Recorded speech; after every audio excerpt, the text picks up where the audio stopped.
Hoje nós vamos dar continuidade à nossa série sobre doutrina revolucionária e sempre lembrando que é importante a pesquisa na internet, a leitura de livros, porque eu só estou aqui pontuando alguns aspectos importantes que você pode utilizar como parâmetro nas suas pesquisas e nas suas leituras. São apenas comentários.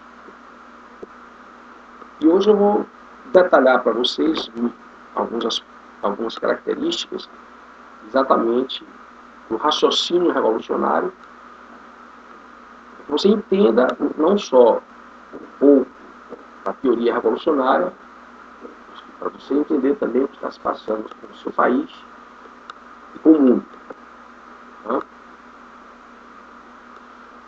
O raciocínio revolucionário ele trabalha fundamentalmente com a inversão. Inverter. A própria palavra revolução, principalmente no seu sentido moderno, tem esse significado. Inversão, revolucionar é inverter.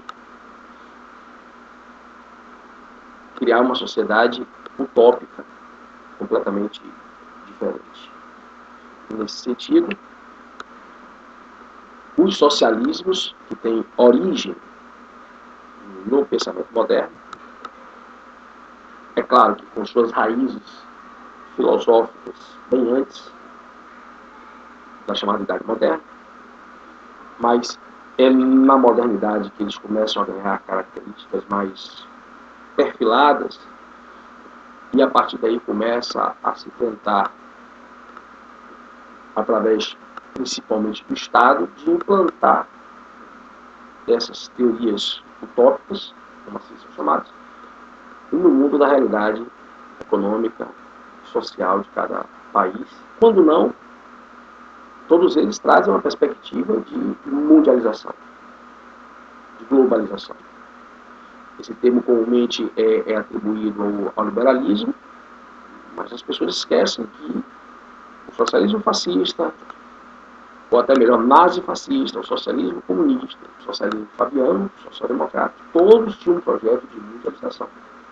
Marx deixa isso muito claro, quando inclusive ele atesta claramente no Manifesto Comunista que deveria se abolir a pátria, deveria se abolir a nacionalidade, o trabalhador não tem pátria, e daí porque no final do manifesto ele tem a famosa citação dele, o brado, onde ele diz: trabalhadores do mundo livres. Mas essa estratégia da inversão, como eu tenho salientado várias vezes, ela também está fundamentalmente relacionada à aplicação da dialética. Para que seja consumada a inversão, ou seja, o propósito da revolução, é preciso que seja aplicada a dialética. E por que precisa ser aplicada a dialética? Que Hegel trouxe todas as bases, toda a transformação do sentido da dialética, que tanto veio a servir o movimento revolucionário, particularmente o marxismo. Exatamente porque, como eu já dito várias vezes, a dialética, além de dividir a sociedade em dois polos, tese e antítese, que Marx chamou de burguesia e proletariado, a dialética, ela, no sentido hegeliano, ela não busca apenas explicar o movimento, tal como no sentido grego e ainda transitando pela chamada Idade Média, no sentido de explicar o movimento, mas no sentido de provocar um movimento conflituoso. E com isso, destruir o que existe, porque traz-se aí a ideia de que o que existe é ruim, para gerar o algo bom. O bom ou o bem estaria ligado a tudo aquilo que seria diferente do que existe. Por isso, quebrar todo o tradicionalismo. Daí porque a ideia de progresso, ela também no século XIX vai ter muitos significados, mas sempre trazendo essa concepção de que seria preciso destruir o que existe para gerar algo novo. E esse novo, fosse lá o que fosse, seria o bom, seria o bem. Daí porque toda esse discurso, essa estratégia discursiva contra a tradição.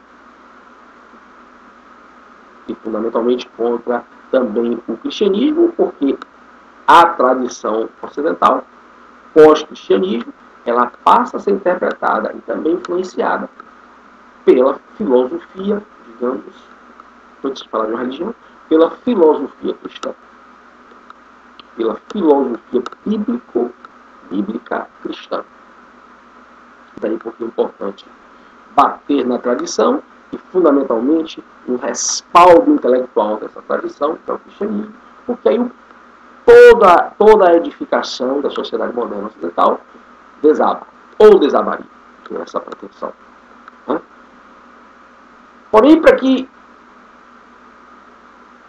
essa dialética ela tenha êxito, é preciso que eu crie um oponente e dê a este oponente um caráter maligno. Eu, o revolucionário, simbolizo o bem, e o meu oponente, representante daquela sociedade, daquele mundo que eu quero destruir, é o mal. Porque você reduz também a dialética a um conflito, em outras palavras, do bem contra o mal. E é aí que está exatamente um dos grandes segredos, não só do sucesso da dialética, não só pelo seu reducionismo cognitivo, ela reduz o mundo a dois polos opostos. Isso faz com que as pessoas tenham menos trabalho para raciocinar, mas também porque ela, quando bem adaptada, ela traz essa ideia de um bem e de um mal. E isso provoca necessariamente uma cisão dentro de qualquer corpo social.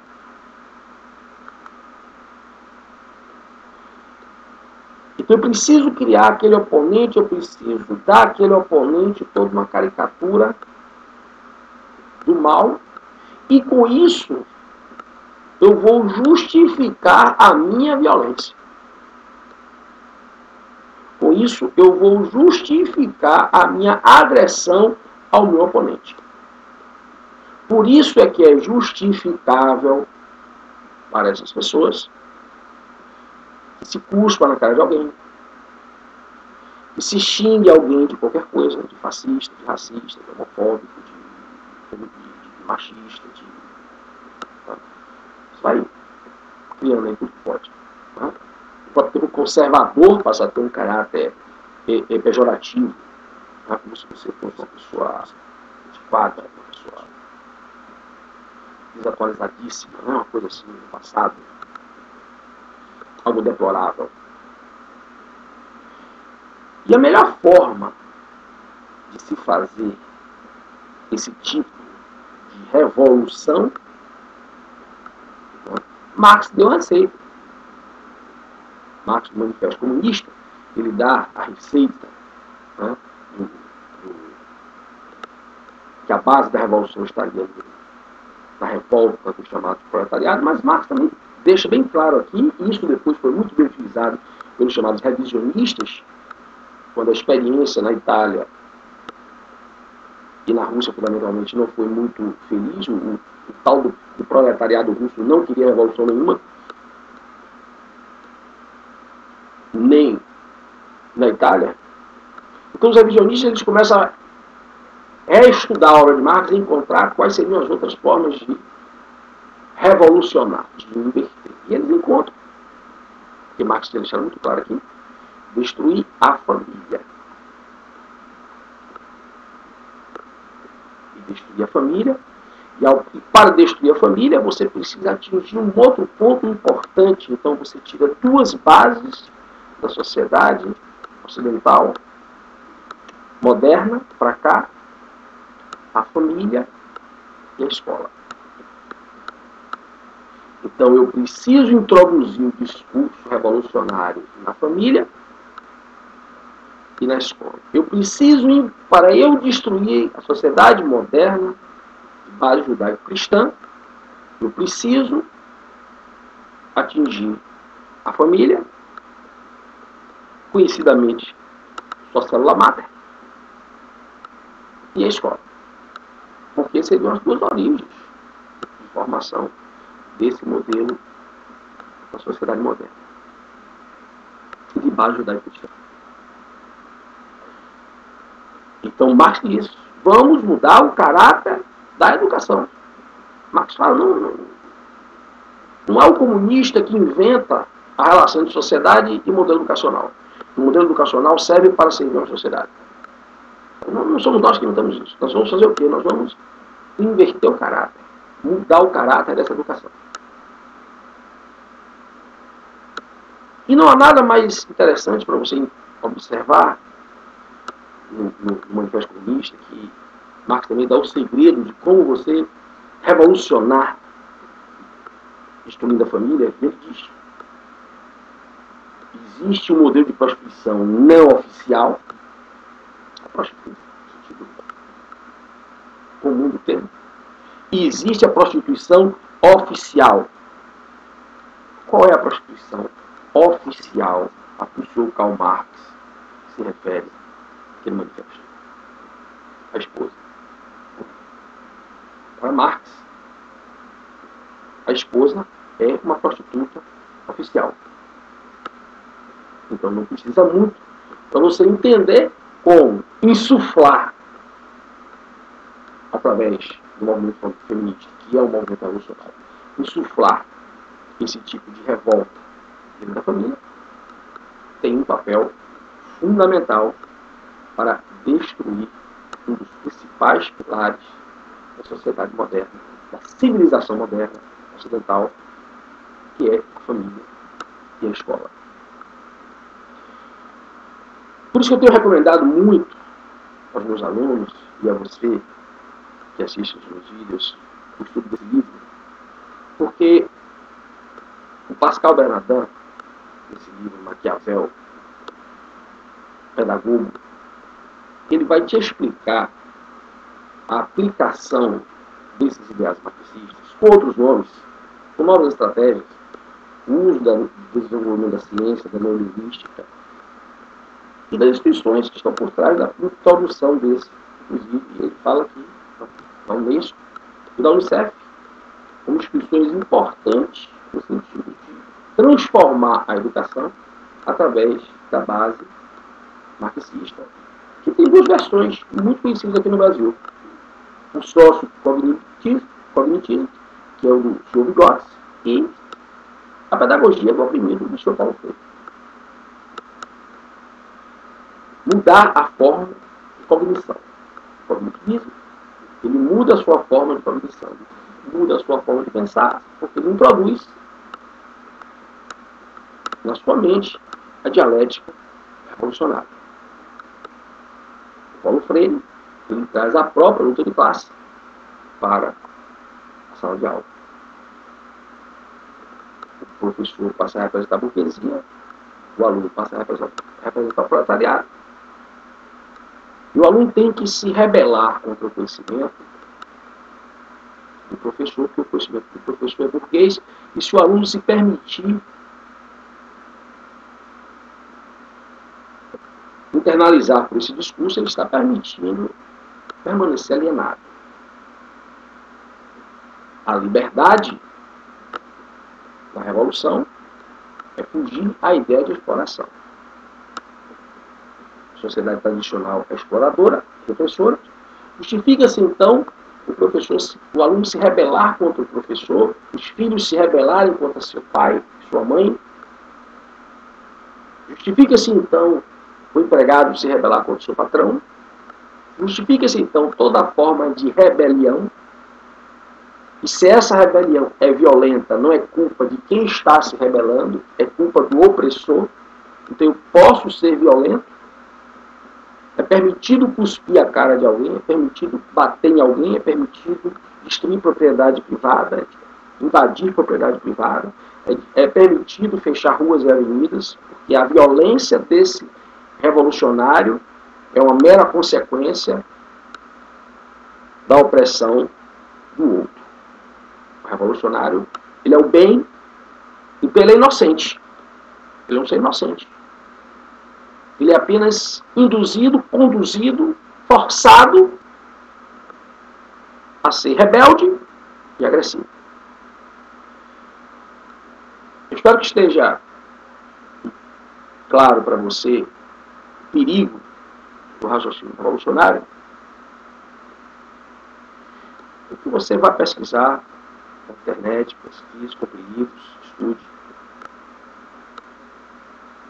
e procure perceber o que está acontecendo no seu país é a implantação de um projeto. Dilma não é de forma alguma uma governante ruim, incompetente. Dilma vai entrar para os anais da história do comunismo como uma das líderes mais competentes que a história do comunismo já teve.